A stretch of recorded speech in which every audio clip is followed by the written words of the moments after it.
Nos Estados Unidos, a história do ex-jogador de basquete que dá conselhos a alguns dos homens mais poderosos do planeta. Entre eles, o presidente Donald Trump. O ex-astro do esporte virou líder cristão e convence governantes, deputados e senadores a se reunir para estudar a Bíblia. Ele defende a ideia de que a fé pode tornar realidade aquilo que muitas vezes parece impossível. Um aperto de mãos muito esperado. O mundo viu nessa semana um encontro histórico. A primeira vez que um presidente americano e um líder do fechado regime norte-coreano se reúnem. Donald Trump e Kim Jong-un estiveram juntos em Singapura, no Sudeste Asiático, no último dia 12.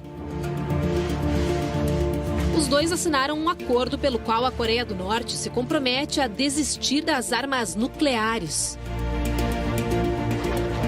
Mas até chegar aqui foi mais de um ano de tensões entre os dois países, com ameaças perigosas dos dois lados.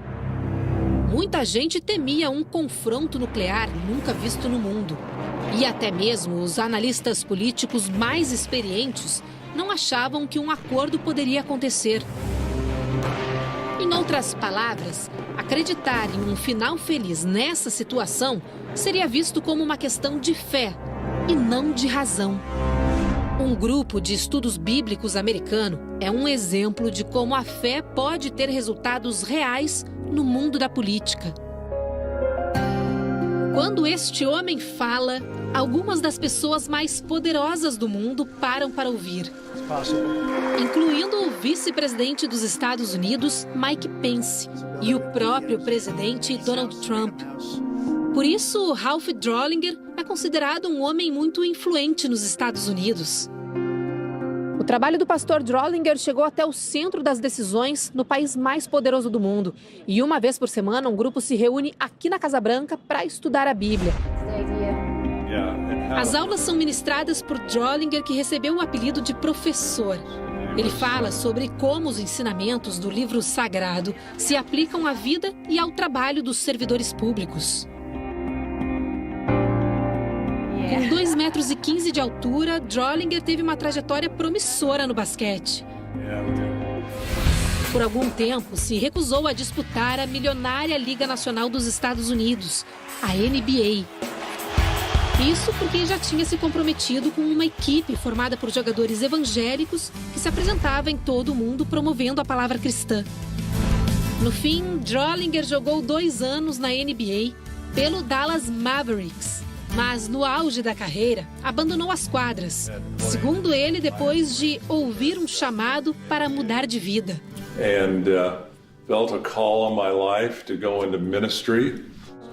O pastor recebeu nossa equipe na capital americana, Washington. Ele conta que, em 1997, com a ajuda da esposa Danelle, fundou uma organização sem fins lucrativos. A ideia era conquistar o coração dos políticos para os ensinamentos da Bíblia e, com isso, ajudá-los a servir melhor a nação.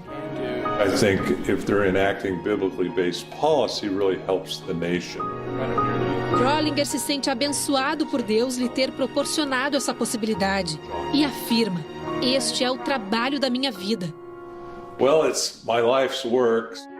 O pastor já influenciou centenas de políticos, além de funcionários de carreira nos órgãos públicos do país.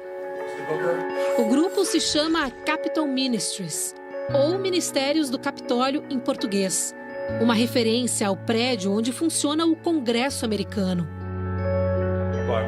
Ralph Drollinger não costuma revelar quem se aconselha com ele, a não ser que o político autorize.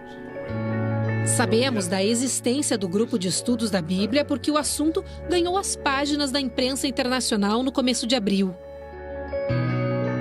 Os encontros acontecem semanalmente e, por questões de segurança, são sigilosos. Entre os frequentadores estão o vice-presidente Mike Pence, o secretário de Estado Mike Pompeo, o secretário de Justiça e procurador-geral Jeff Sessions e a secretária da Educação Betsy DeVos. How to treat them with respect, even if they have differing opinions. Segundo Drollinger, a intenção é mostrar a esses homens e mulheres uma nova forma de conduzir suas vidas e suas vocações enquanto políticos. Assim, eles poderão legislar com muito mais confiança. Then they can vote with much more confidence. They can make laws much more confidently. O presidente Donald Trump defende essa ideia. Neste vídeo, gravado na Casa Branca, ele apresenta o ex-presidiário John Pounder, preso por assalto a banco.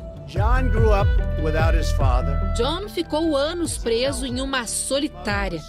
Trump conta que ele se recuperou depois de começar a estudar a Bíblia e passar os ensinamentos aos outros detentos.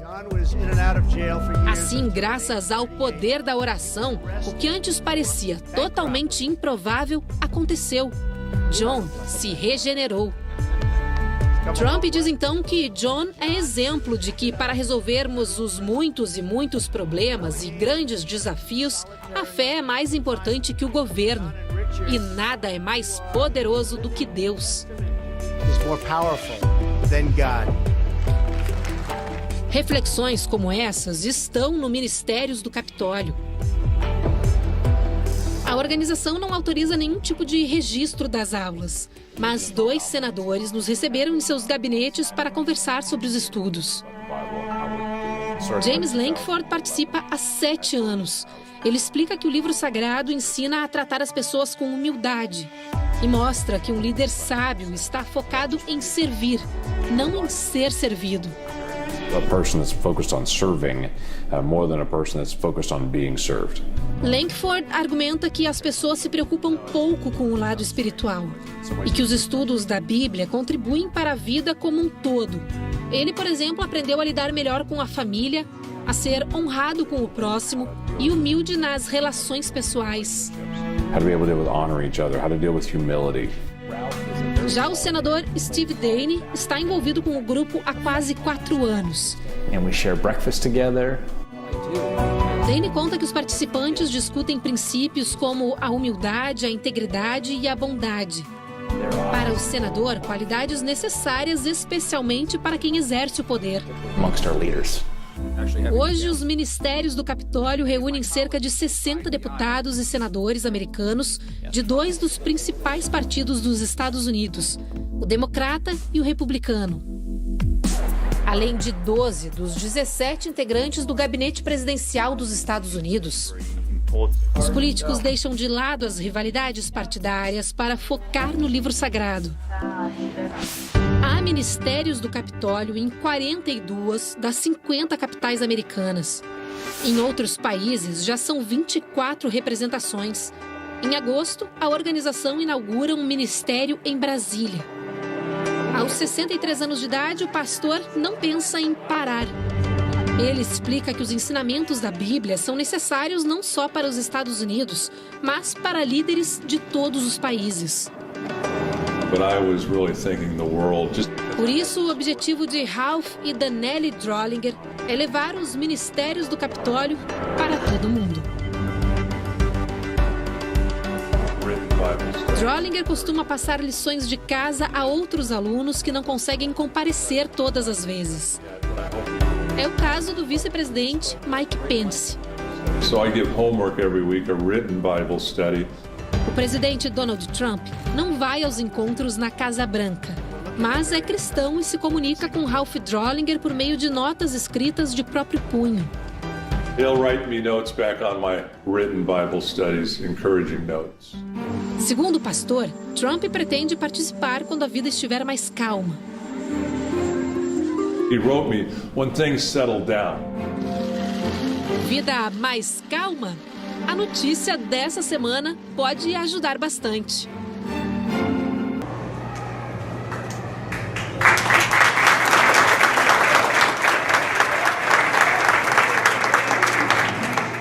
A graça e a paz de Jesus seja multiplicada a você, a sua família, a sua descendência, aos nossos governantes, ao nosso país. Amém?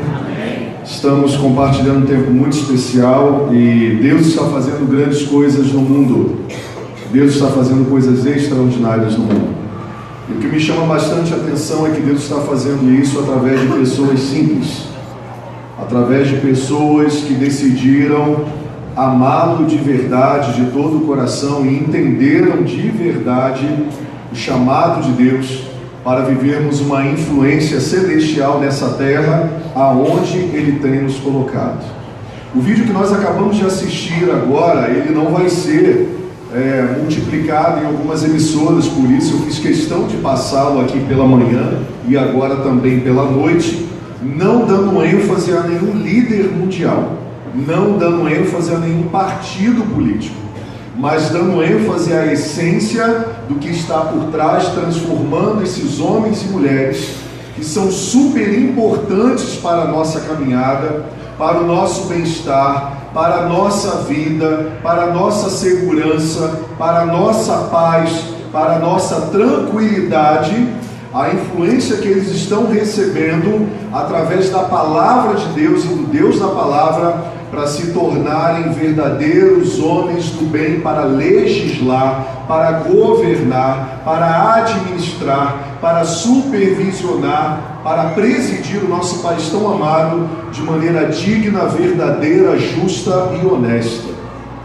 E eu fiquei muito impactado com aquilo que Deus está fazendo através de um homem, como nós falamos pela manhã, hoje um pastor, mas um jovem que decidiu muito cedo abrir mão dos seus sonhos, das luzes de um dos maiores campeonatos organizacionais do mundo, a NBA, para não brilhar nos palcos, nos holofotes do sucesso, porque ele tinha um comprometimento com um grupo de estudos de jogadores e a NBA estaria lhe atrapalhando a continuar aquilo que ele chama ser a sua vida, a sua vocação. Influenciar pessoas para construir uma nação melhor.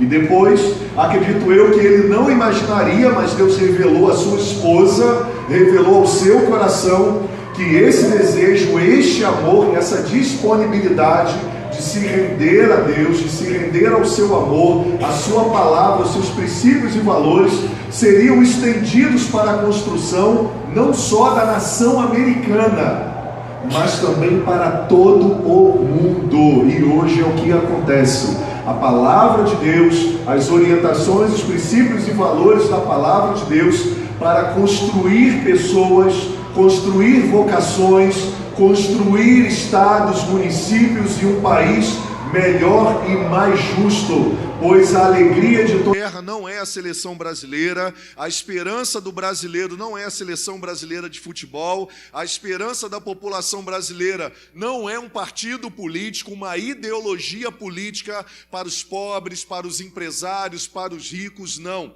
Isso tudo vai acontecer quando nós entendermos como nação, que nós só construiremos um país mais justo e um mundo mais justo através da dependência total de Deus, o Senhor.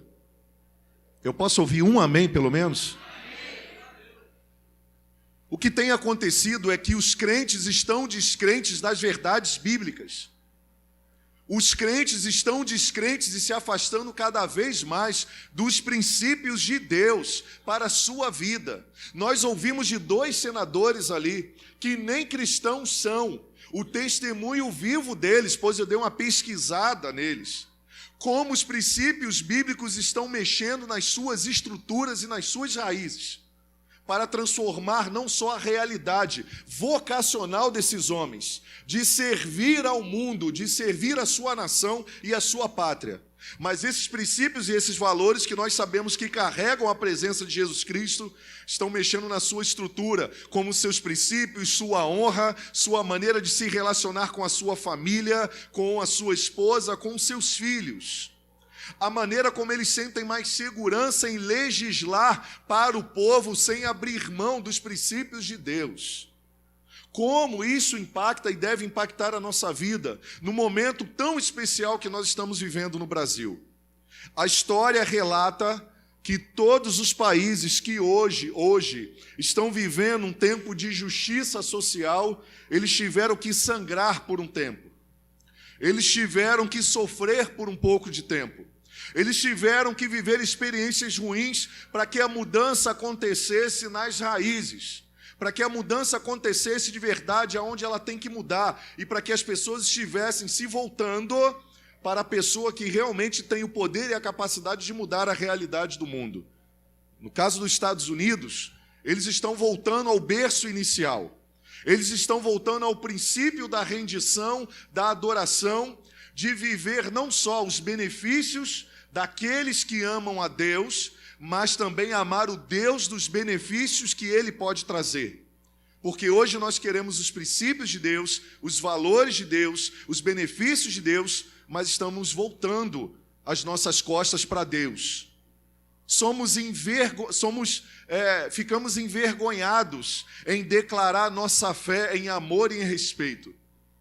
Ficamos com medo de expressar que a nossa vida é dirigida por princípios e valores celestiais, porque estamos muito mais preocupados em viver o politicamente correto para com os outros do que propriamente ouvirmos a voz de Deus através da sua palavra e assumirmos uma postura em amor para construirmos a nossa nação, a começar pela nossa vida, como uma nação que de verdade ama o Senhor e deseja compartilhar os seus princípios e valores.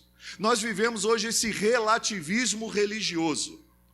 Ou, por outro lado, vivemos o extremismo xiita da religião acima de Jesus.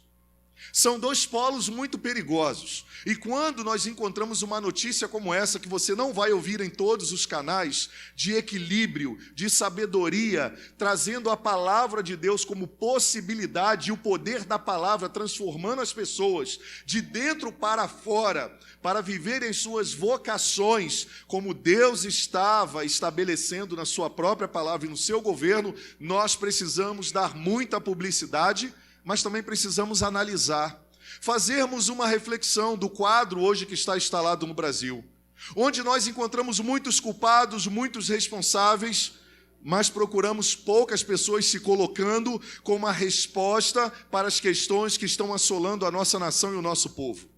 É muito fácil irmos para as redes sociais e apontarmos os erros de A, B e C, e às vezes fazemos da pior maneira possível, da maneira mais suja que existe na face da terra. Como, por exemplo, a notícia equivocada que lançaram dizendo que o único governo que separou as crianças dos seus pais pelos estrangeiros que estavam invadindo os Estados Unidos sem autorização foi o governo Trump.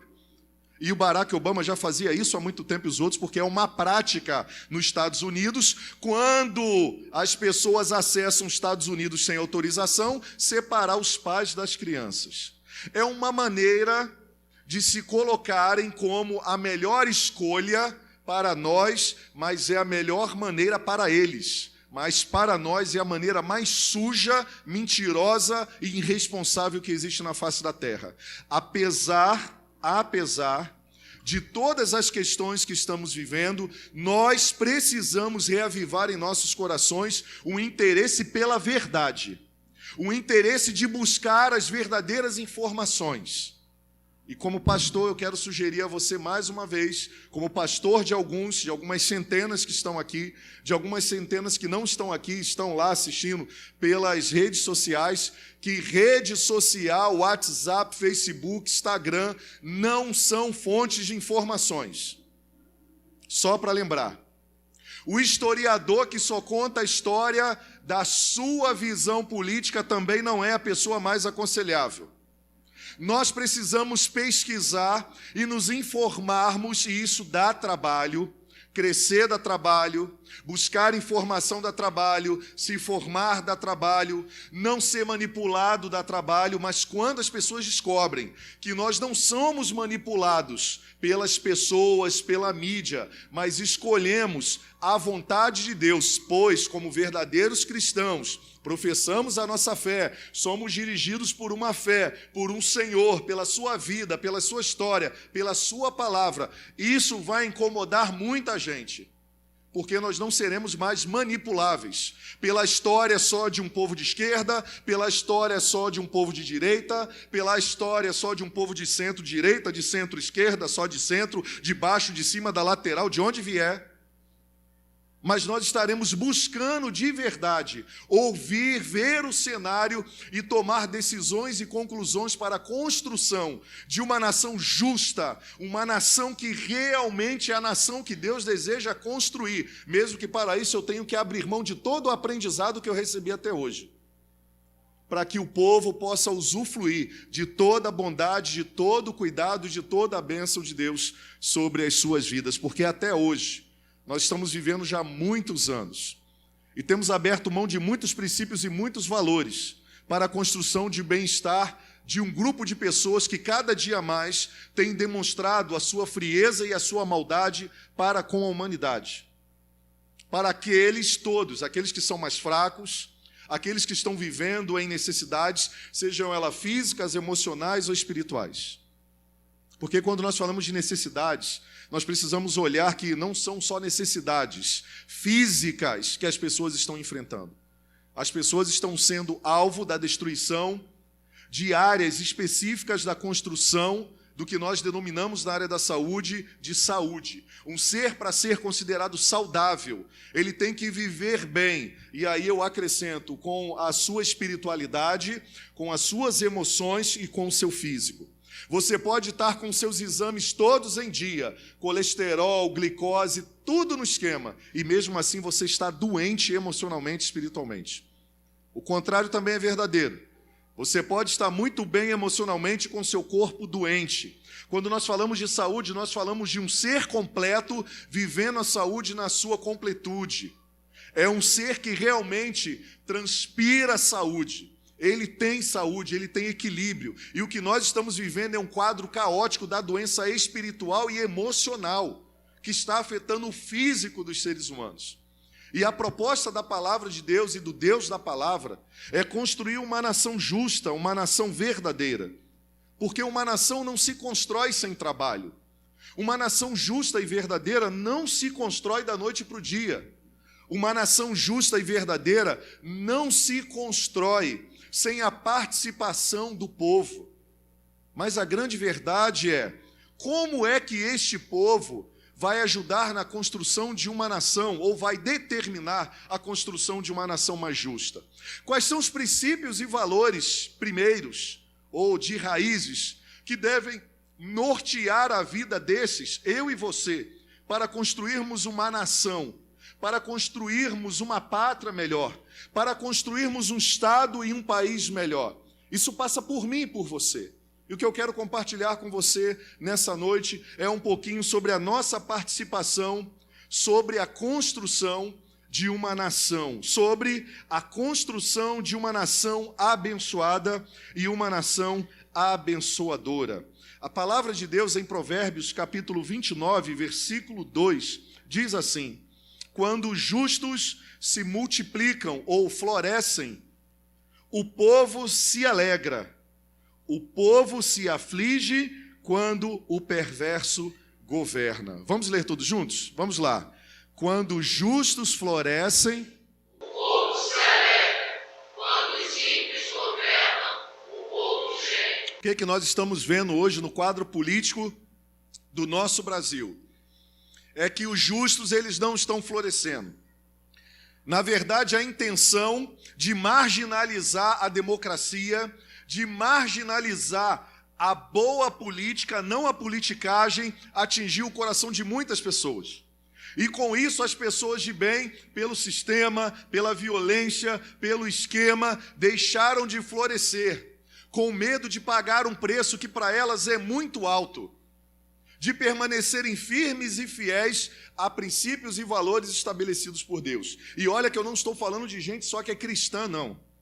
Porque, na minha visão, quando eu olho para a palavra de Deus, nós temos que ter pessoas tementes a Deus, independente delas fazerem parte de uma igreja evangélica ou não. Estou falando mesmo de justos, pessoas que Deus olha dos céus e Deus delegou uma vocação para mudar a realidade de um mundo. e que chegaram dentro de um momento, de um esquema, e se venderam a mamão, se venderam ao medo, se venderam ao esquema que todo mundo faz, se venderam a uma ideologia acima de Deus, acima da sua palavra, e não importa se foi de direita, de esquerda ou de centro, corromperam a sua vocação ao se preocuparem muito mais com uma ideologia terrena do que com os valores dos céus. E por isso nós penamos até hoje, independentemente do governo que lá está instalado.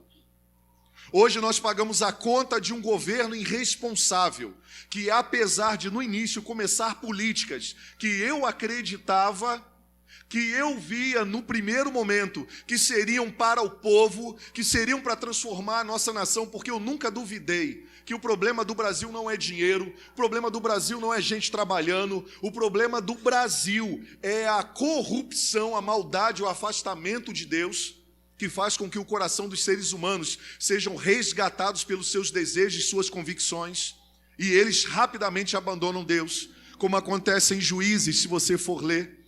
O povo está vivendo, sendo massacrado, humilhado, com injustiça social, sendo dominado pelos seus inimigos. Até que no momento de dor, no buraco e sofrimento, o livro de Juízes vai narrar que o povo se lembra de Deus, lembra do Deus dos antepassados. E quando vê seus filhos e filhas morrendo de fome, seus filhos e filhas morrendo sobre a espada dos inimigos, sua nação sendo envergonhada e humilhada, o que eles fazem? Eles se lembram de Deus no momento em que estão no buraco, se ajoelham e começam a clamar e a brandar a Deus. Senhor, vem em nosso resgate. E diz que dos céus, Deus tocado pelo sofrimento na terra, mas ele foi chamado para interferir, ele foi desejado para interferir. Deus que diz que pela compaixão de Deus, Deus olha para a terra e manda um líder para mudar a realidade de um povo. E ali você vai ver o nome dos juízes, dos homens e mulheres que foram levantados por Deus para governar segundo as suas orientações, e vocês vão ver o resultado do que aconteceu no meio daquela nação. Um povo que vinha, começava a ter paz, a prosperar, a viver como uma nação livre, tranquila, mas de repente, diz o texto, que o povo novamente se esquecia de Deus. Virava as costas para Deus, para os seus princípios, para os seus valores, para viver ao seu bel prazer, aos seus prazeres, a desfrutarem somente daquilo que dava na cabecinha deles e no nariz, sem submeter aos princípios e valores morais, éticos, os princípios eternos e espirituais de Deus. Eles quiseram usufruir muito dos benefícios, mas não quiseram compartilhar responsabilidades, exatamente como nós vemos hoje. Nós queremos que tudo de bom aconteça, mas nós não queremos contribuir com o trabalho, nós não queremos contribuir com a fé, nós não queremos contribuir com a justiça, nós não queremos contribuir com nada. Nós só queremos usufruir daquilo que é o melhor. Se a minha família está bem, se a minha vida está bem, que se dane a vida dos outros. Farinha é pouca, meu pirão primeiro.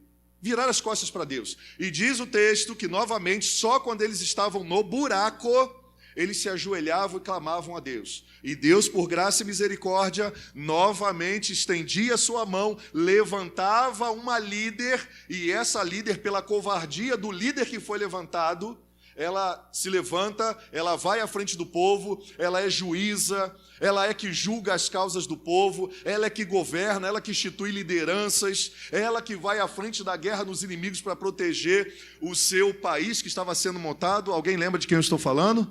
Da juíza Débora. E a mulher já era responsabilizada, a mulher já era convocada por Deus e já tinha responsabilidade de liderança convocada pelo próprio Deus já na Bíblia há muito tempo. Não foi um movimento feminista que fez isso, não. Quem fez isso foi Deus, que as mulheres fossem tratadas e desde o início estivessem na posição de liderança com justiça e equidade ao lado dos homens. É só você pegar Gênesis e ler que você vai entender que Deus instituiu eles para governarem, eles para estarem multiplicando os princípios e valores de Deus. E isso acontecia sucessivamente e continua até hoje. Mas esse é o momento de estarmos levantando, ou melhor, esse é o momento de estarmos nos ajoelhando e clamarmos ao Deus do céu por sabedoria, por tantas outras coisas que precisamos para que a nossa nação de verdade seja transformada. A construção de uma nação abençoada passa por mim e por você que está respirando e me ouvindo nesse momento. Se você ainda está respirando, porque nós temos aqui no nosso auditório pessoas com mais de 80 anos e pessoas com menos de 12 anos de idade, não, de 12 não, de 13, até 13 nós temos. Passa por você a construção desta nação, que nós tanto desejamos, e que nós estamos lutando com as armas verdadeiras, pois é isso que nós vamos compartilhar hoje, se é que estamos lutando com as armas verdadeiras, para deixar um legado para as próximas gerações, para que as gerações continuem usufruindo. Quando os justos se multiplicam, o povo se alegra, mas o povo se aflige quando o perverso governa. Nós achamos que essa construção da maldade no mundo, da injustiça, acontece do nada. O que o texto está falando ali é que justos são pessoas, que povo é pessoa, que ímpio é a qualificação negativa de pessoas. A construção de um país injusto também ocorre através de pessoas. Pessoas que foram crianças, pessoas que receberam princípios e valores, pessoas que se tornaram adolescentes, que receberam princípios e valores, sejam bons ou sejam ruins. Homens e mulheres que cresceram no lar, em um ambiente. Não é do nada que essas coisas acontecem. Não é do nada que Satanás ele oprime uma nação com injustiça, com maldade, com violência. Ele faz isso através de pessoas. Ele faz isso através de pessoas que estão afastadas de Deus. Ele faz isso através de pessoas que fingem estar perto de Deus, mas na verdade só querem estar perto de Deus para terem votos, para terem poder, para terem dinheiro, como agora nós estamos descobrindo, o que nós já desconfiávamos que acontecia. Mas hoje nós temos provas concretas. E tudo isso aconteceu porque essas pessoas foram para o poder, porque elas iam para uma rádiozinha evangélica, e no momento lá da rádiozinha evangélica, falava assim, o meu povo merece respeito, e todo mundo votou no cara. Porque o cantor evangélico foi lá para a tribuna do show gospel para a campanha e falou que esse era o cara. E todo mundo votou no cara, votou na mulher. Sabe por quê? Porque a mídia das musiquinhas gospels, a mídia das rádiozinhas gospels, estavam lá, o quê? Promovendo pessoas para o seu bel prazer.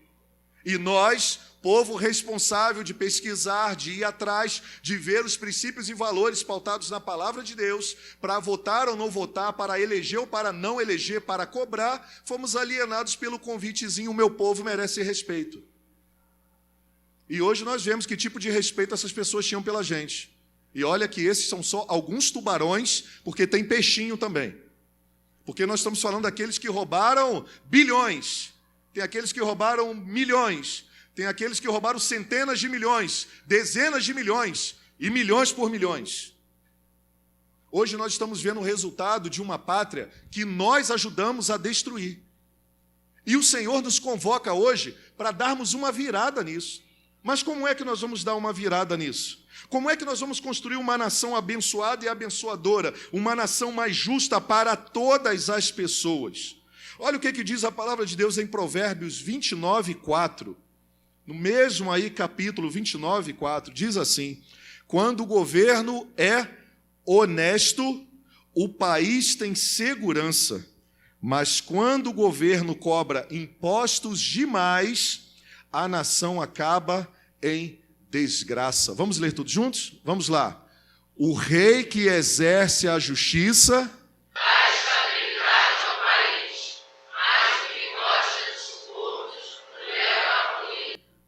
tão atual como nós não imaginávamos e alguns imaginavam. Consegue identificar isso hoje no Brasil? Quando um governo cobra muitos impostos, eu gosto aqui dessa versão da King James em Provérbios 29, 4, quando ela diz assim, quando o governo é honesto, o país tem segurança. Que tipo de segurança? Toda segurança. Mas quando o governo cobra impostos demais, a nação acaba em desgraça. Deixa eu perguntar uma coisa para você. Você é a favor de impostos, sim ou não? Quem é contra impostos, levanta a mão. Quem é contra impostos? Levanta a mão, quem é contra, levanta alto. Todo o restante gosta de pagar impostos. Quem é a favor de impostos? Levanta a mão, gosta de pagar impostos.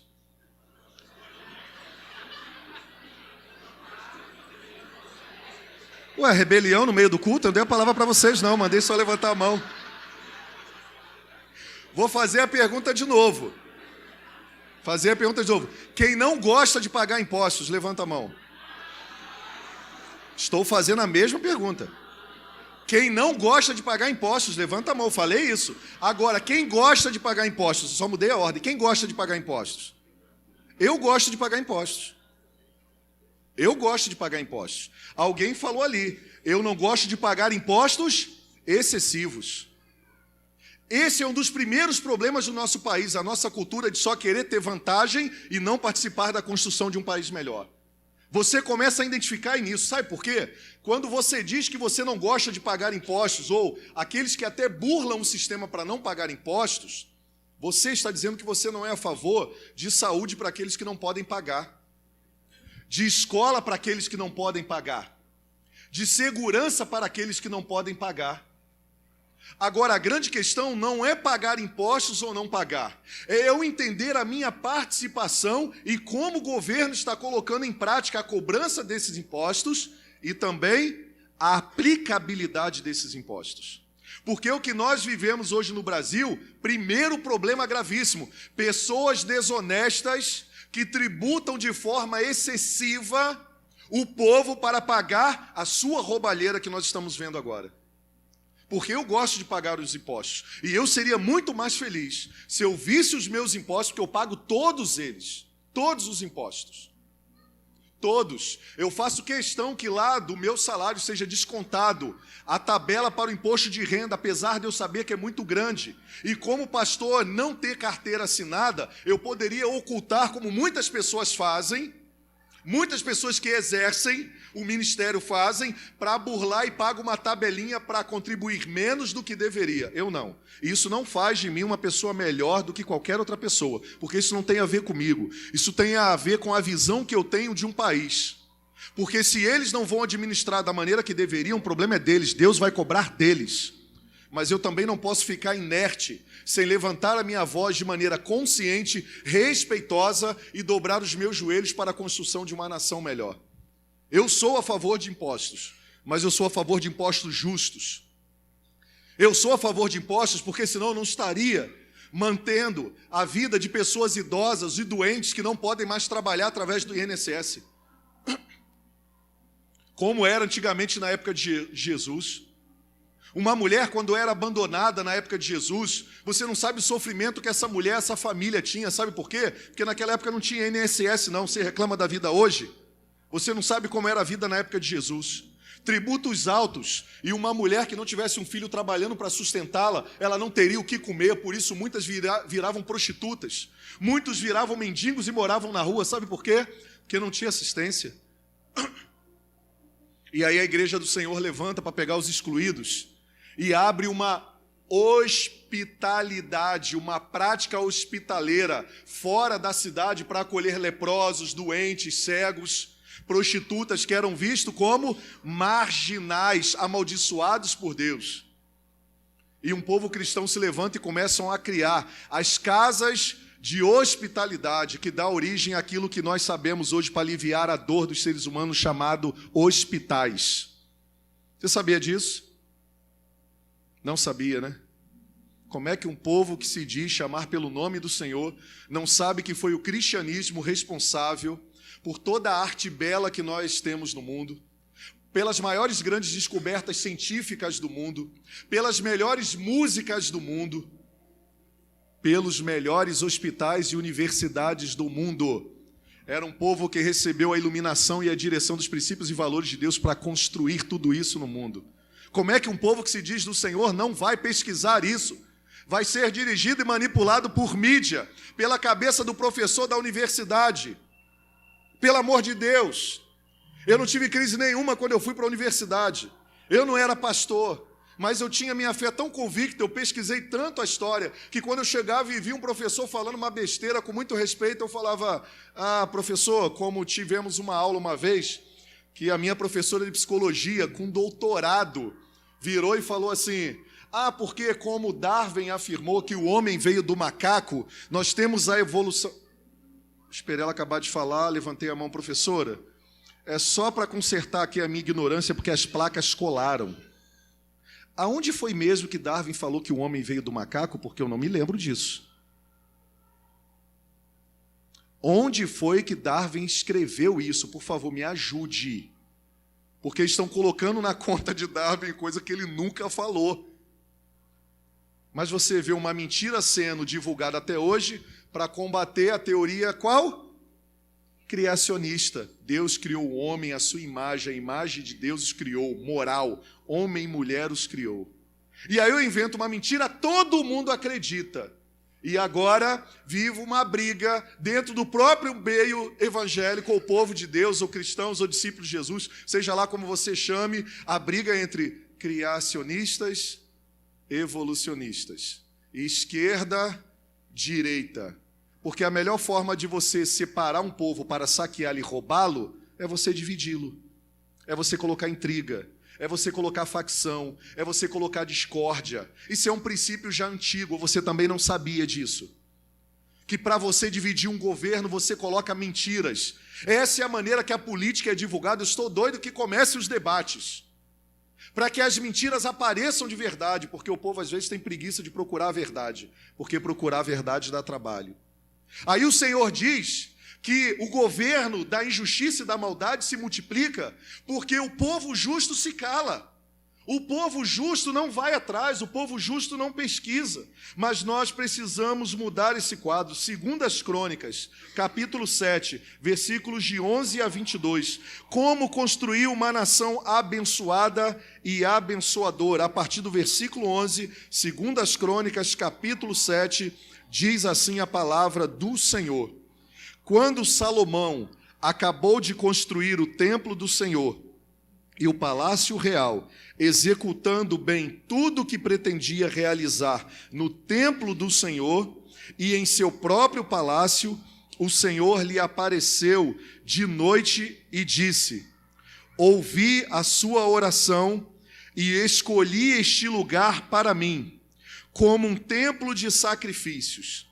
Se eu fechar o céu para que não chova, ou mandar que os gafanhotos devorem o país, ou sobre o meu povo enviar uma praga, se o meu povo, que se chama pelo meu nome, se humilhar e orar, buscar a minha face e se afastar de seus maus caminhos, dos céus eu os ouvirei, perdoarei o seu pecado e curarei a sua terra.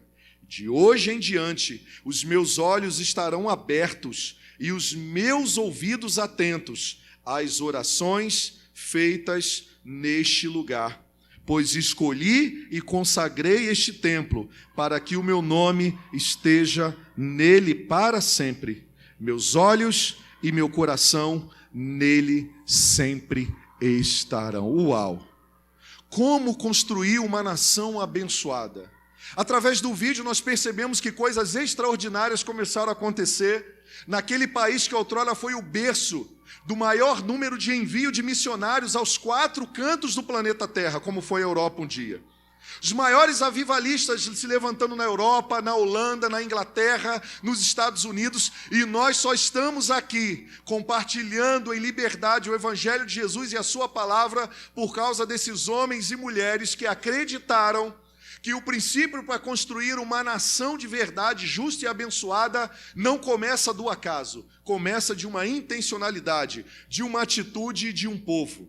E é o que eu quero compartilhar com você nessa noite. Uma nação abençoada, uma nação começa a ser construída, uma nação começa a ser restaurada, primeiro, pelo povo, por gente.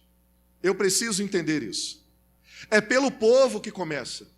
É um movimento no povo, não um movimento de rebeldia, de luta, de tacar fogo em pneu, de quebrar ônibus, de separar, de gerar o caos, para que oportunistas apareçam nos palanques, usando o caos como artifício da conquista do voto dos seres humanos. Não, não.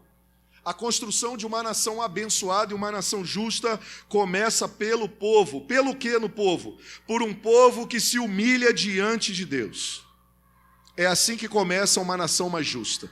Não é através da intelectualidade pura, não é através da razão pura e simples, não é através da emoção pura e simples. O texto que nós acabamos de ler É a palavra de Deus, o próprio Deus falando com Salomão, que foi escolhido para governar uma nação, para governar um povo.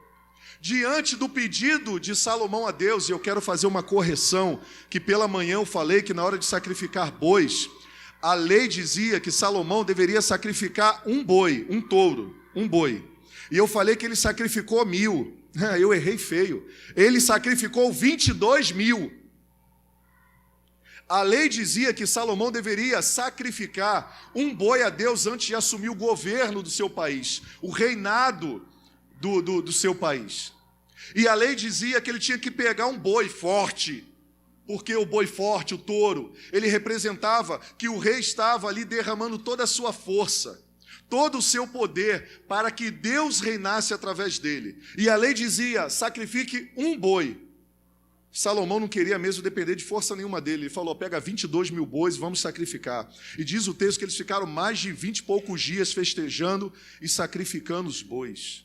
Está na hora de nós sacrificarmos alguns bois, amém? Está na hora de começar tendo como referência para a construção de um país melhor a nossa própria vida. Porque não adianta ficar reclamando, não adianta ficar indo para as redes sociais somente, brigando uns com os outros por ideologias, pela parte da história que só um conhece, porque eu percebi até hoje que a maioria que discute nas redes sociais só puxa a sardinha para o lado da sua história que lhe convém. Ninguém é transparente para dizer assim, olha, esses aqui erraram no passado, estão errando no presente. Esses aqui erraram no passado, estão errando no presente. Olha, esses aqui fizeram coisas boas, vamos destacar. Mesmo que essas coisas boas foram a preço do que nós estamos pagando hoje, gasolina mais de R$5.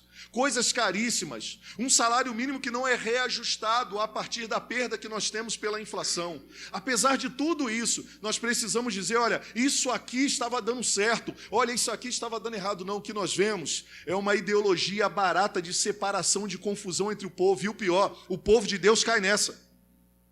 O povo de Deus está nessa, militando em prol do diabo, trazendo discussão, destruição e não conseguindo chegar até um fim de um debate saudável, de dizer, olha, a igreja, como acontece nas faculdades, nas universidades, você é cristão, porque na época da caça às bruxas, na época da Inquisição, não, professor, olha só, muda o livro. A época da Inquisição foi o tempo que a igreja se corrompeu com o Estado, cometeu muitas atrocidades em nome de Deus, matou muitos cientistas e perseguiu eles estavam certos, só que a página já virou, professor, existe um grupo chamado de protestantes, reformadores, você conhece?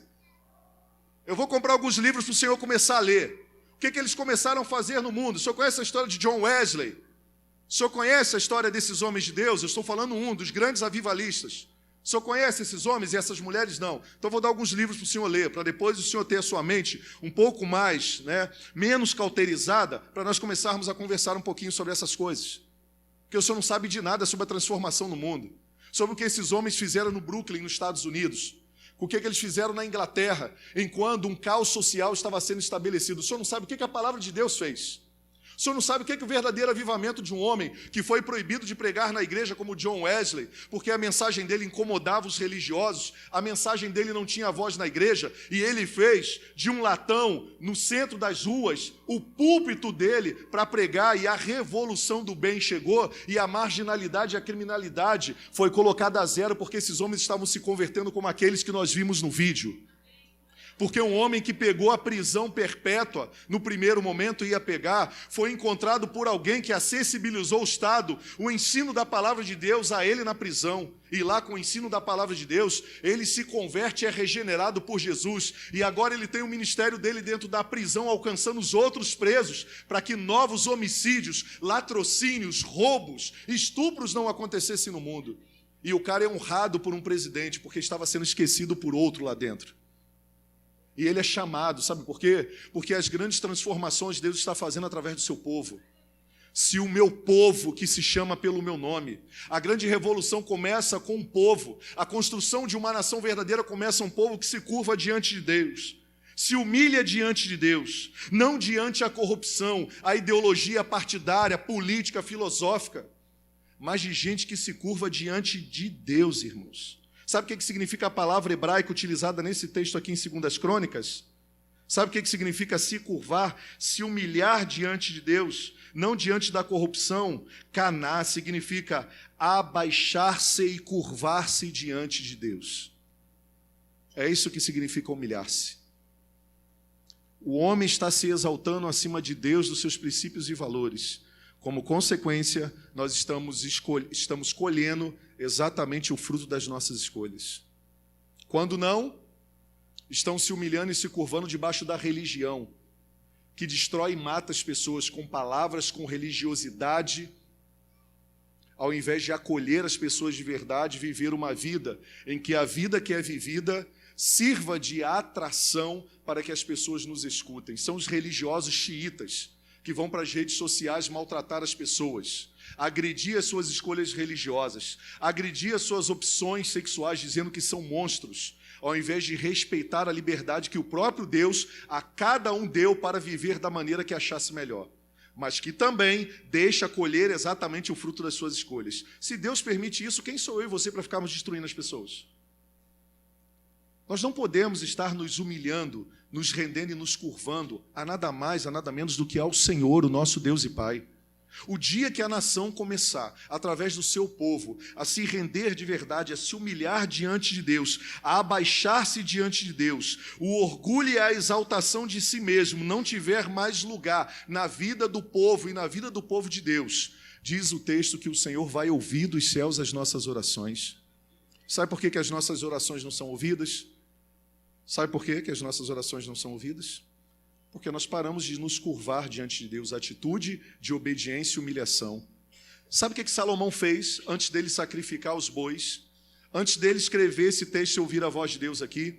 Diz o texto no capítulo anterior que ele se ajoelha diante de toda a congregação e começa a clamar a Deus para que Deus ouvisse o clamor e o sofrimento de todo o povo que estivesse orando naquele lugar, mas também do povo que não tivesse oportunidade de estar ali e que orasse a Deus distante, os estrangeiros, os órfãos, as viúvas, as pessoas ricas, os sacerdotes, as pessoas que não habitavam em Jerusalém. Ele consagra um templo para que o povo pudesse buscar a Deus independentemente da sua raça. Raça não, porque raça só existe uma, deixa eu corrigir, só existe a raça humana. Independentemente da sua etnia. Pessoas clamassem a Deus, e Salomão está lá orando: Senhor, ouve. Quando o povo errar, Senhor, ouve a oração. Quando o povo errar, se confessar e se arrepender, Senhor, ouve a oração. Quando aquele que cometer pecado, Senhor, se arrepender e voltar a buscar o Senhor, ouve a oração dele. Um líder que não era partidário e só se inclinava diante de Deus. Só se humilhava diante de Deus. Ele dizia: Senhor, Tu és maior e eu sou menor. Tiago 4, 6 e 10. O próprio Tiago vai nos lembrar isso mais à frente. Mas ele, o Senhor, concede graça maior. Por isso diz a Escritura: Deus se opõe aos orgulhosos, mas concede graça aos humildes. Vamos ler todos juntos esses 6? Vamos lá. Mas ele nos concede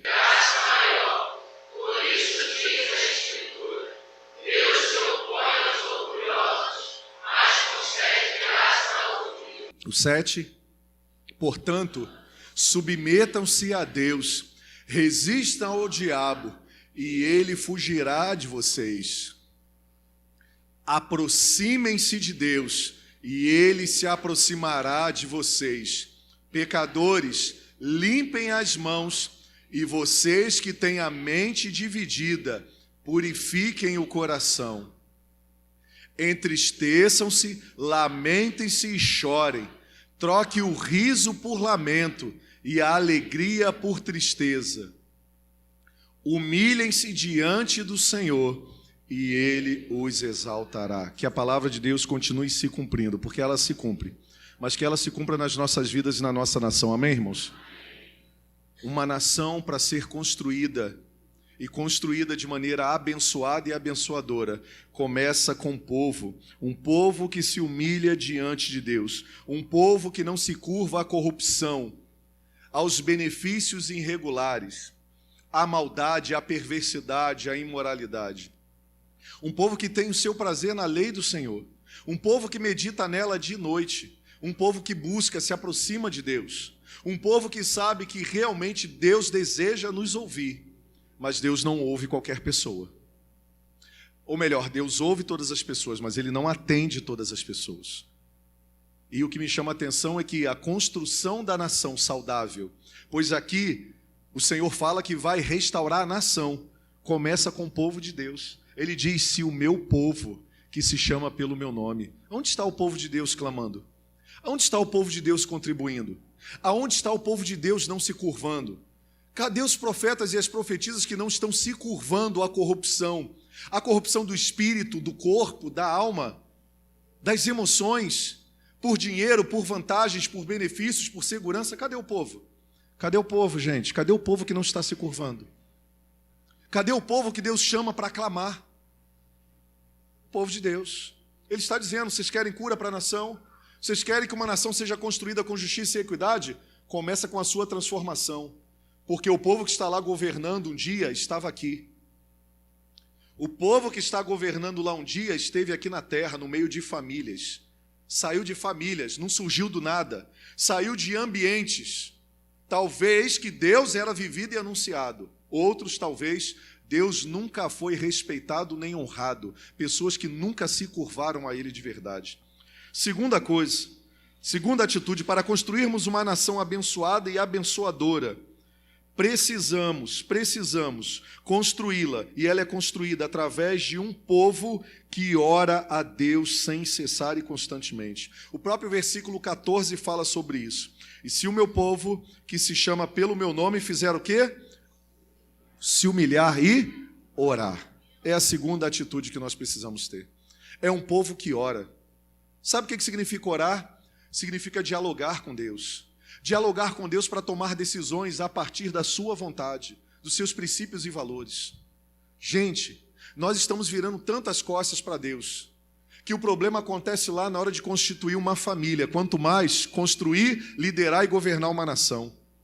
Pessoas têm a coragem de começarem a se relacionarem uns com os outros, sem orarem, sem perguntarem para o Senhor, sem olhar, Senhor, revela o que está oculto, essa pessoa é uma pessoa de princípios e valores do Senhor mesmo, pelo contrário, pessoas estão abrindo mão de Deus, de seus princípios e valores para se unirem a outras, que as arrancam da presença de Deus, as arrancam da vontade de Deus, do convívio das pessoas e amigos de Deus, da igreja de Cristo, e as pessoas vão, e depois, sabe o que acontece?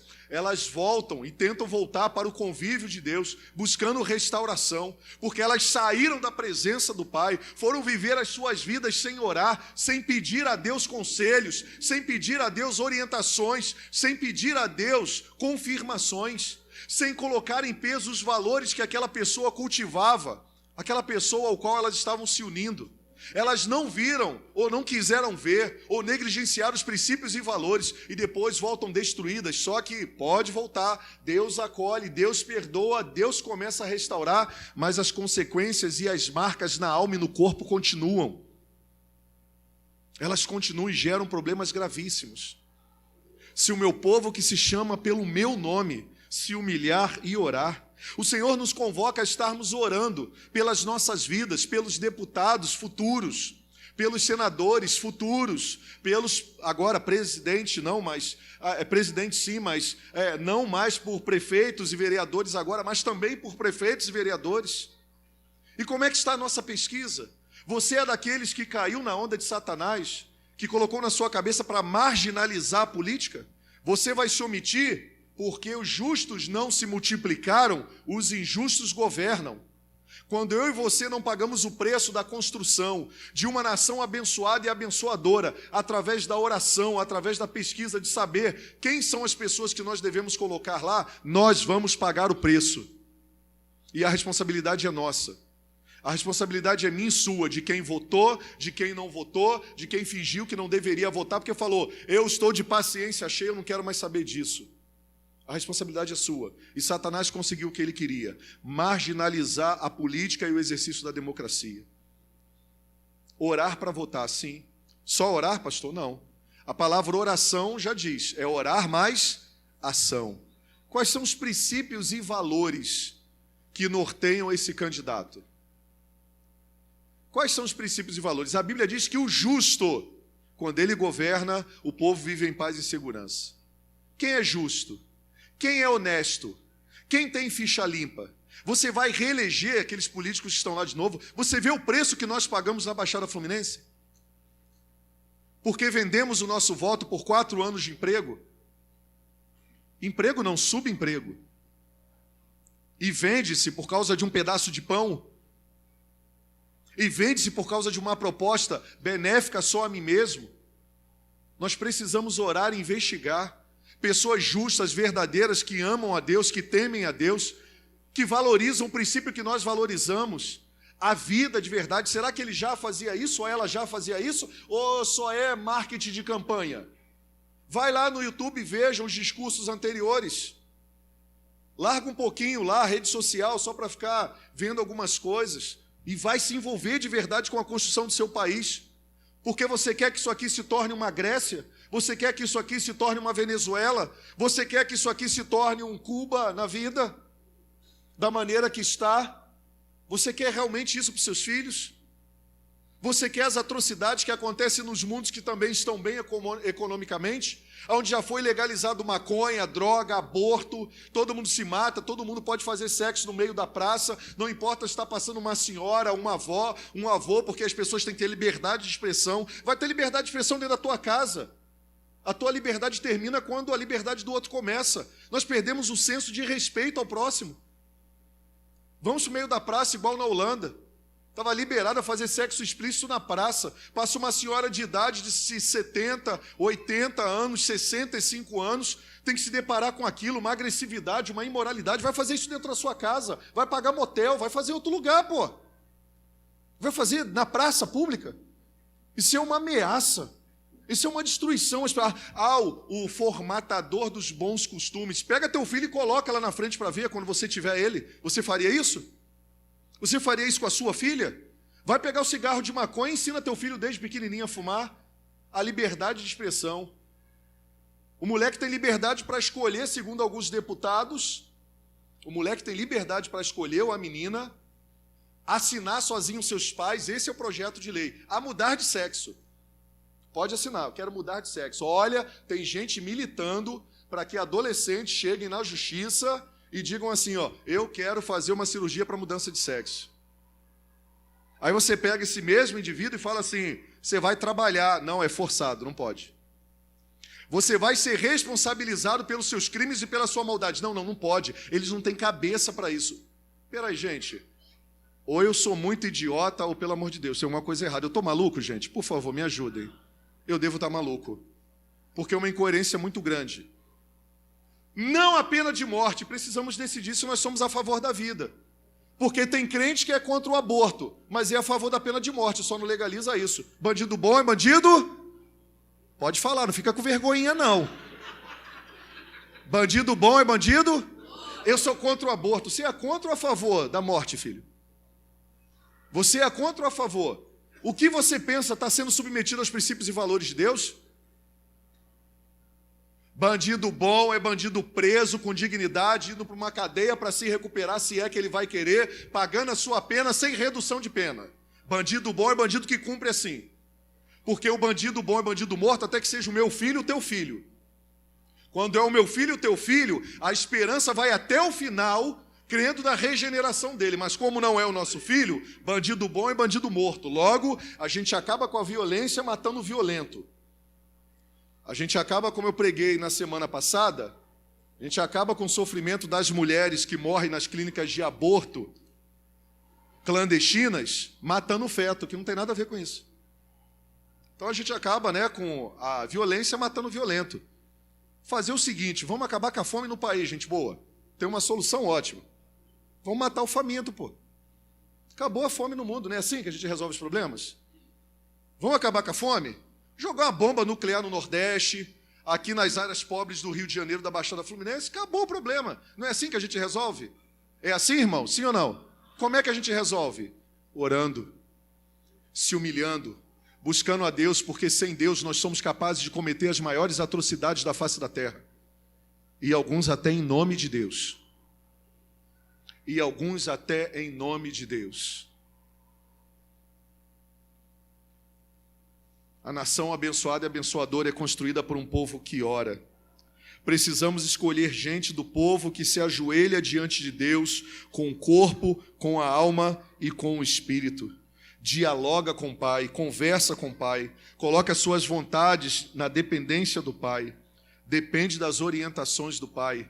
Todas as orientações do Pai preservam a vida, a equidade, a justiça, a bondade e as oportunidades. O problema é que a gente se afastou de Deus. Terceiro e último, uma nação abençoada e abençoadora é construída por gente, e por gente que reconhece seus erros, seus pecados, e os confessam diante de Deus e diante dos homens. É assim que uma nação é construída. Uma nação, para ser uma nação abençoada e abençoadora, ela é construída por gente que reconhece seus erros, reconhece os seus pecados, os abandona e os confessa a Deus. Sabe qual era o meu sonho? Que não precisasse o Palocci ficar tanto tempo preso para ele assinar a delação premiada e abrir de verdade coisas que nós vamos saber nas próximas semanas.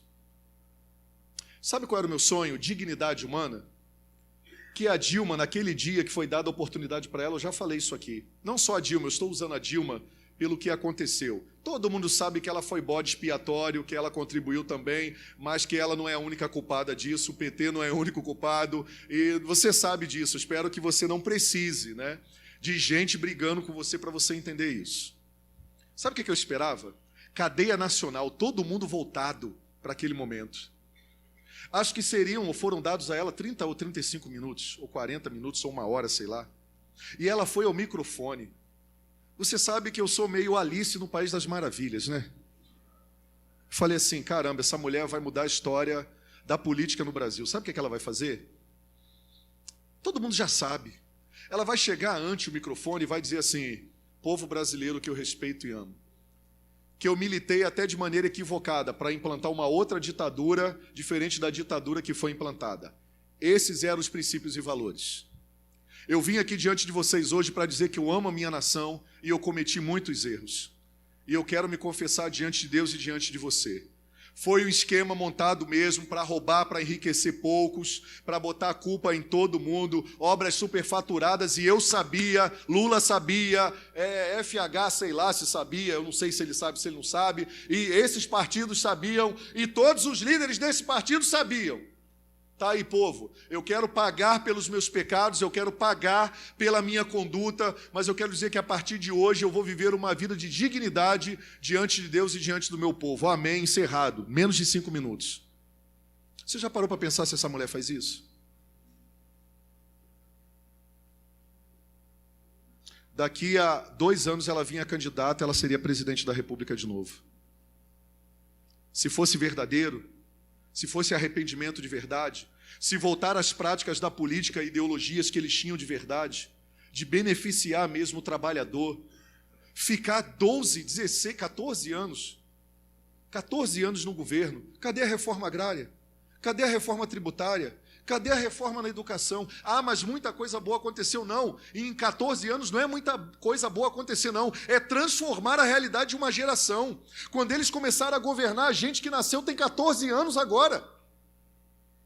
E os moleques continuaram nas favelas de qualquer jeito. Cadê o programa de habitação mesmo? Ah, descobri. Fizemos algumas casinhas, o restante a gente superfaturou nessas próprias casinhas para encher os nossos bolsos nas Suíças da vida, nas lavagens, nas empresas, em todos os outros lugares.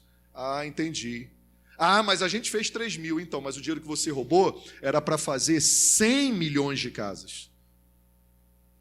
100 milhões de casas.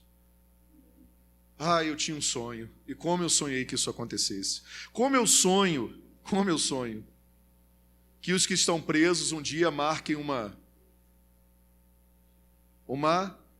coletiva. Obrigado, Tiago. Uma coletiva e diga, ó, gente, é verdade. Porque em nota, todo mundo diz, todo o dinheiro foi legal.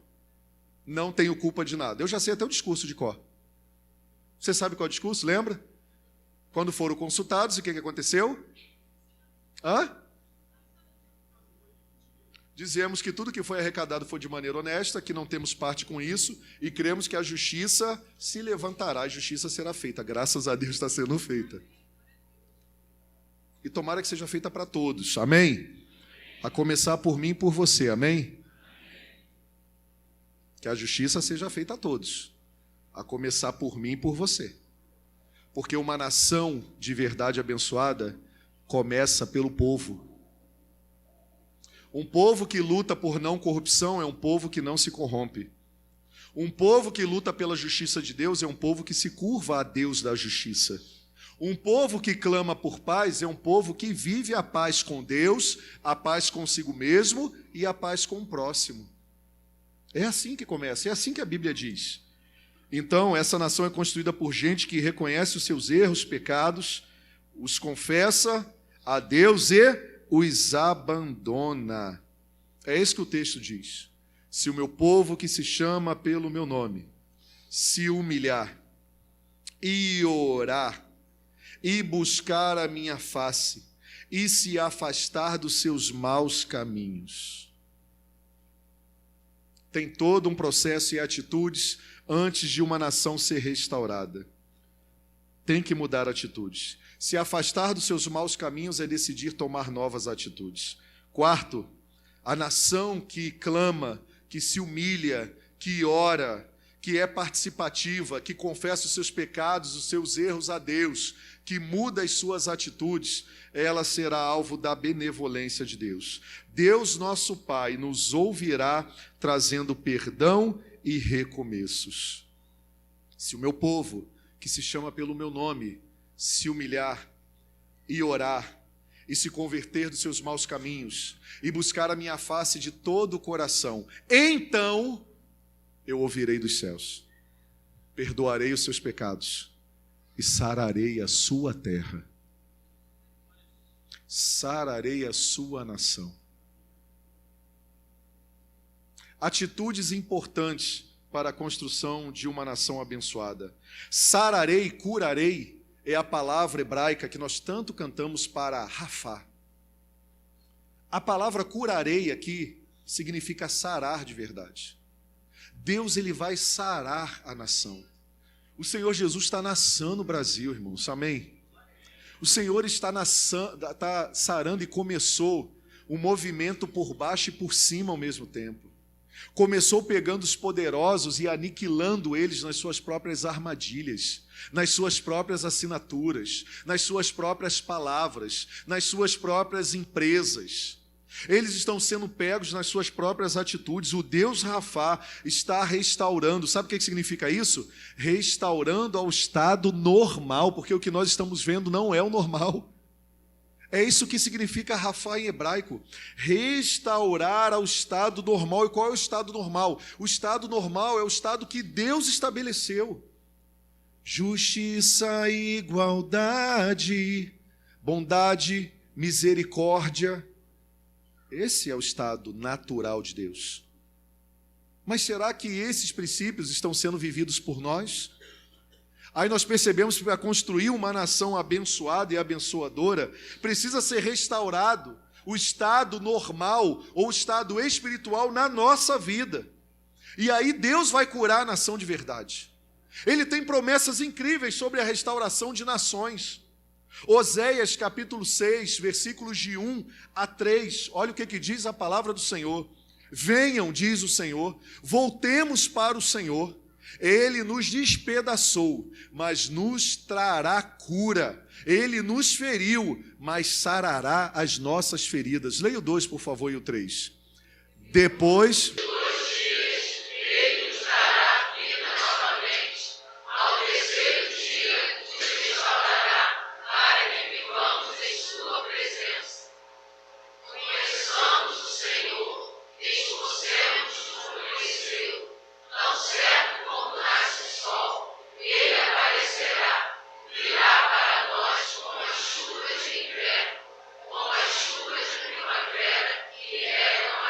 Aleluia, glória a Deus. Deus não tarda, Deus não falha, Deus não escreve certo por linhas tortas. Quando Ele diz basta, basta, ponto final. Mas Ele está fazendo tudo isso. O que me chama a atenção no versículo 1 é que para o povo se volte e viva para Ele. Para que o povo se volte e viva para Ele. Jeremias 30, Jeremias 30, de 12 a 24. Assim diz o Senhor: seu ferimento é grave, sua ferida para alguns, e para os homens é incurável mesmo. Versículo 13, vai passando depois para mim. Não há quem defenda a sua causa, não há remédio para a sua ferida que não cicatriza. Todos os seus amantes esqueceram de você, eles não se importam com você. Eu a golpeei como faz o inimigo, dei-lhe um castigo cruel, porque é grande a sua iniquidade, e numerosos são os seus pecados. Por que você grita por causa do seu sofrimento, por sua ferida incurável? Fiz essas coisas a você, porque é grande a sua iniquidade, e numerosos são os seus pecados. Mas todos os que a devoram serão devorados. Todos os seus adversários irão para a prisão, para o exílio. Aqueles que a saqueiam serão saqueados. Eu despojarei todos os que a despojaram. Farei cicatrizar o seu sofrimento, o seu ferimento, e curarei as suas feridas, declara o Senhor. Porque a você, Sião, chamam de rejeitada, aquela porque ninguém se importa. Assim diz o Senhor: mudarei a sorte das tendas de Jacó e terei compaixão das suas moradas. A cidade será reconstruída sobre as suas ruínas e o palácio no seu devido lugar. Deles virão ações de graça. Da onde virão ações de graça? Dos palácios, do Palácio Guanabara. Vão vir de lá porque o Senhor vai governar lá. O Palácio Guanabara virá restauração para o Rio de Janeiro. Pessoas que Deus vai colocar com justiça e equidade, que reconhecem ou que reconhecerão Ele no meio do caminho. Deles virão ações de graças e o som de regozijo. Eu os farei aumentar e eles não diminuirão. Eu os honrarei e eles não serão desprezados, diz o Senhor. Seus filhos serão como nos dias do passado. Quantos têm saudade do passado aqui? Seus filhos serão como nos dias do passado, e a sua comunidade será firmada diante de mim. Castigarei todos aqueles que os oprimem. Seu líder será um dentre eles, seu governante virá do meio deles. Eu o trarei para perto e ele se aproximará de mim. Pois quem se arriscaria a aproximar-me de mim? Pergunta o Senhor. Por isso, vocês serão o meu povo e eu serei o seu Deus. Vejam, a tempestade do Senhor, sua fúria está solta, um vendaval vem sobre a cabeça dos ímpios. Leia o 24 comigo. A ira do Senhor não se afastará até que ele tenha completado os seus propósitos. Em dias vindouros, vocês compreenderão isso. Você está entendendo isso, meu irmão? Você está entendendo isso? Quinto e último, teremos a paternidade e a companhia de Deus para sempre. 2 Crônicas 7, de 15 a 16. Diz o Senhor: de hoje em diante, do povo que se humilhou, do povo que orou, do povo que se curvou diante de Deus somente, de um povo que se arrependeu, confessou diante de Deus e mudou suas atitudes, diz o Senhor: de hoje em diante, os meus olhos estarão abertos e os meus ouvidos atentos às orações feitas neste lugar. Leia 16 em diante.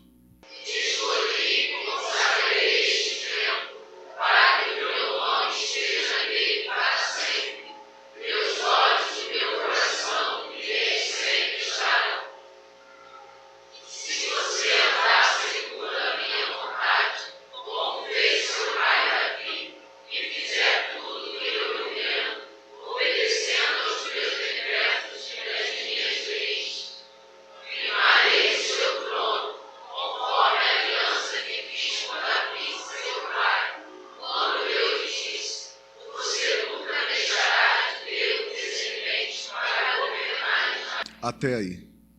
Deus, ele é justo, mantém a sua lealdade para com aqueles que leais são a ele.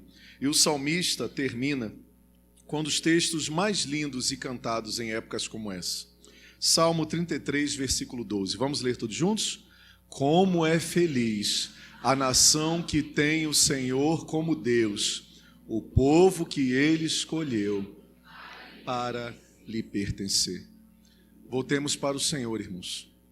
Voltemos para o Senhor, humilhando-nos e nos curvamos diante dele. Voltemos-nos para o Senhor em orações. Voltemos-nos para o Senhor, para um relacionamento, um diálogo constante com ele. Voltemos para o Senhor para escolher os homens e as mulheres que governarão para os próximos 4 anos.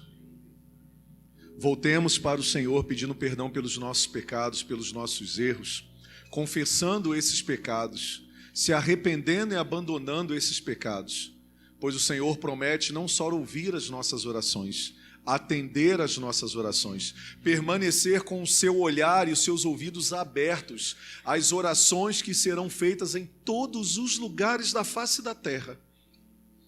A sua família talvez esteja precisando disso. A construção de uma grande nação começa dentro da nossa própria casa. Que assim seja, para a honra e glória do Senhor Jesus. Amém? Vamos orar ao Senhor juntos. Feche seus olhos, curve a sua mente. Neste momento, a sua fronte.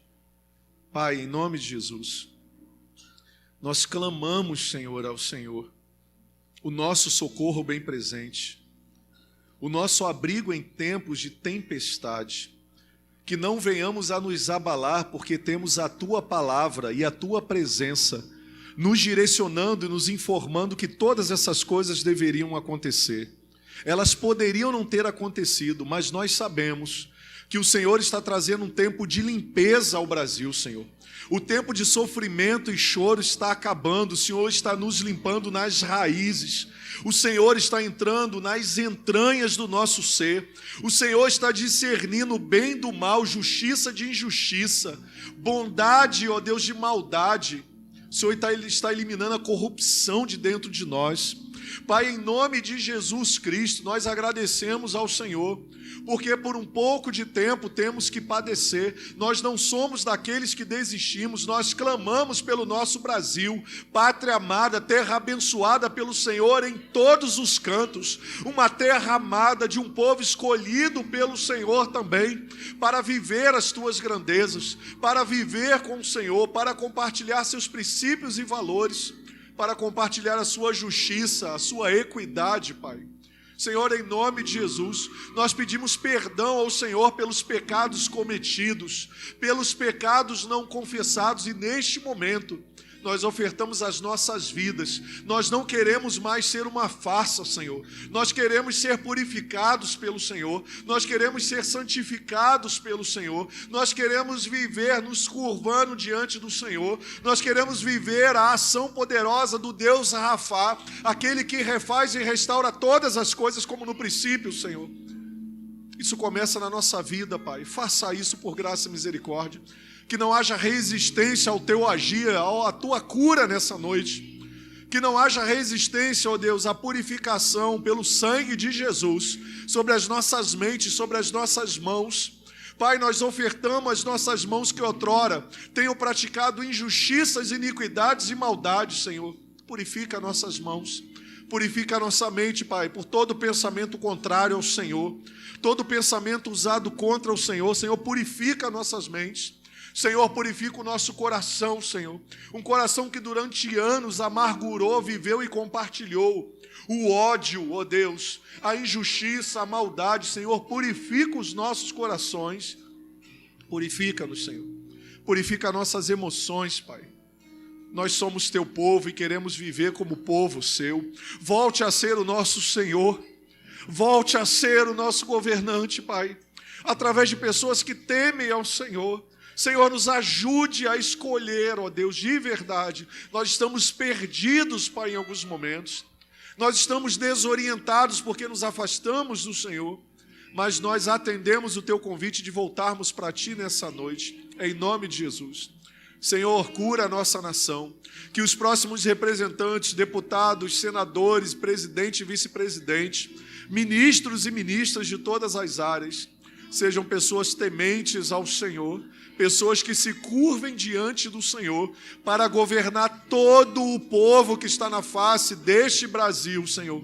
Aqueles que se reúnem em Teu nome, aqueles que não se reúnem em Teu nome, para que eles, ó Deus, vejam o Teu povo governando com justiça e equidade, Te conheçam, Te reconheçam, sejam tocados pelo Teu amor, e sejam tocados pela esperança, sejam atraídos pelo Deus que governa com justiça, Pai.